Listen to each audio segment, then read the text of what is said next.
Bonjour et merci à tous ceux qui regardent cette petite vidéo. Voilà, je tenais avant tout, j'avais quelques instants pour vous partager certaines petites choses.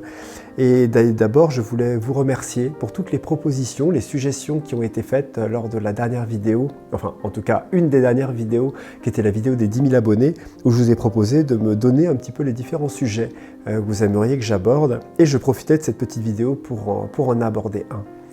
Ce sujet et ce thème est quelque chose que je retrouve très souvent, c'est-à-dire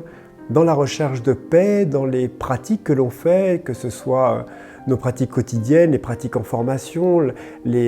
tout ce qui tend en fait à nous donner les moyens en fait d'incarner, on va dire, l'aspiration que l'on a dans notre chemin personnel et spirituel,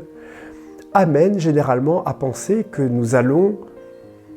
sortir, réaliser quelque chose qui va faire que nous n'allons plus souffrir, nous n'allons plus avoir d'émotions, du moins plus être sujet aux problématiques émotionnelles, nous n'allons plus avoir de préoccupations, nous ne serons plus sujets aux soucis, etc., etc. Enfin bon, quelque part un petit peu le schéma de quelque chose qui n'est plus humain. Parce qu'on a cette aspiration,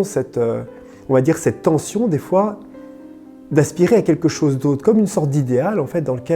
qui nous ferait sortir de toutes ces difficultés, de toute cette densité de la matière, matérielle, émotionnelle et autres, qui nous condamne quelque part à vivre, on va dire, ces difficultés quotidiennes. Et en fait, toutes ces tensions nous font imaginer qu'à chaque fois que l'on a des émotions, à chaque fois que nous avons des problématiques, des choses qui sont difficiles pour nous, on est un petit peu, on va dire, on n'est pas sur le bon chemin, ou on a l'impression de régresser, ou on a l'impression que peut-être qu'on ne fait pas nos pratiques correctement. Et je voulais vraiment, en fait, vous rassurer, en tout cas dans mon chemin et l'expérience que j'ai de tous les gens que je connais, et de mon propre chemin, qu'en fait, toutes ces pratiques et toute cette aspiration de notre âme, cette divinité intérieure, tend à nous faire réaliser notre humanité. Et qu'en fait, ce que l'on désire, je parle quelque part de sous-jacent, on va dire, à ce désir, c'est de devenir humain, tout simplement, avec nos émotions, nos problèmes, quels qu'ils soient, et tout ce que l'on fait, en fait, tous les moyens qu'on se donne pour tenter de réaliser ce mystère en fait que nous sommes, tend simplement à nous apprendre à vivre correctement, apprendre à être humain. Et être humain, c'est aussi avoir des émotions et c'est aussi être vulnérable. Et je me suis rendu compte que,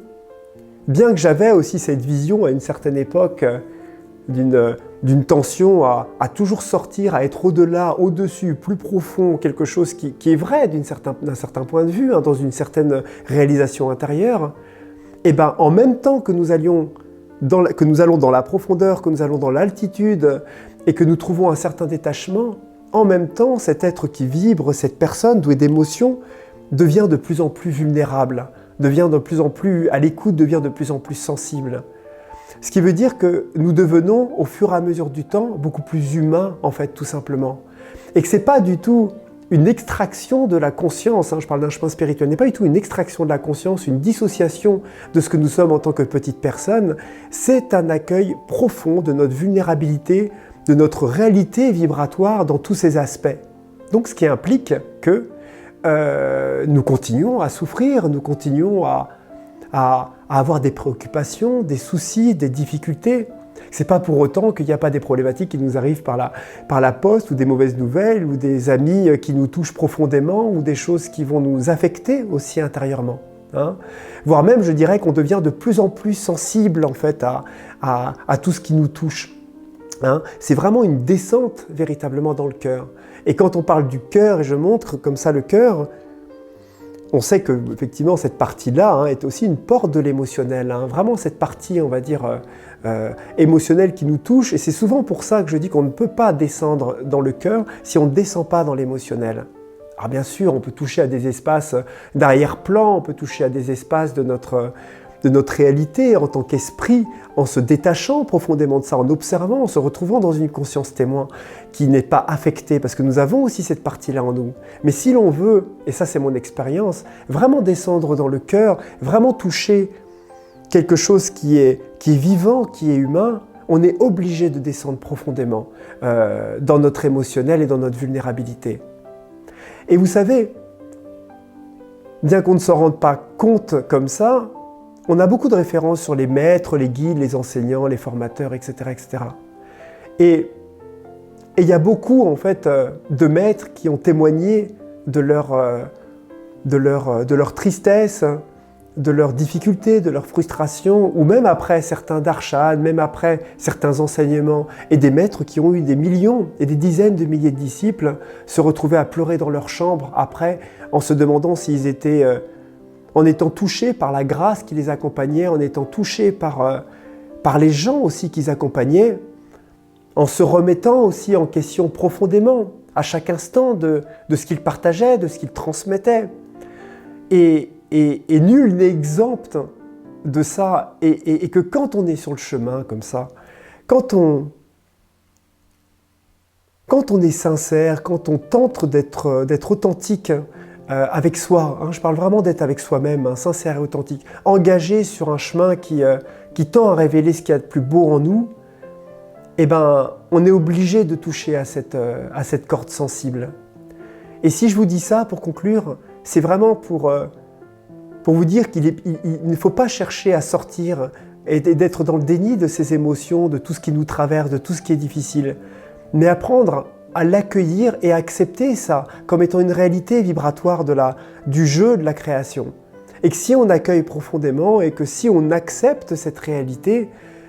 eh ben c'est comme si le pouvoir transformateur de notre présence pouvait descendre tranquillement dedans et l'accueillir, et en l'accueillant s'y unir. Et toutes ces parts d'expression émotionnelle et autres qui ne cherchent qu'à s'exprimer en définitive en nous, qui sont des parts d'incompréhension, parfois d'ignorance, eh ben se dissolvent parce qu'elles ont été écoutées, parce qu'elles ont été accueillies. Et en fait, c'est quelque chose qui n'est pas difficile, qui demande juste peut-être une approche différente d'accueil, on va dire au quotidien, dans le moment présent, une spontanéité beaucoup plus, on va dire, directe dans le fait d'accueillir ce qui nous traverse, hein. Et aussi une détente, hein, par rapport à tout ça, par rapport à l'importance que l'on se donne en fait chaque jour, dans nos projets, dans tout l'objet que nous nous sommes construits en fait, qui a fini par être notre image en fait, ce que l'on appelle notre ego, dans ses parties aussi bien positives que négatives, hein. Cette dimension émotionnelle, humaine, et juste peut-être, en tout cas réaliser que tout ce chemin spirituel est juste pour nous apprendre à vivre, simplement à vivre, et ce qui est déjà extraordinaire et ce qui est déjà énorme en fait, hein. Donc merci à vous pour tous vos partages aussi, tous les commentaires, tout ce que vous m'envoyez aussi et tous les retours que j'ai, parce que c'est vraiment, ça fait plaisir. Et puis pour tous ceux aussi qui partagent les vidéos et autres et qui aident en tout cas à la diffusion de mon travail. Merci à tous et puis à très bientôt. Ciao!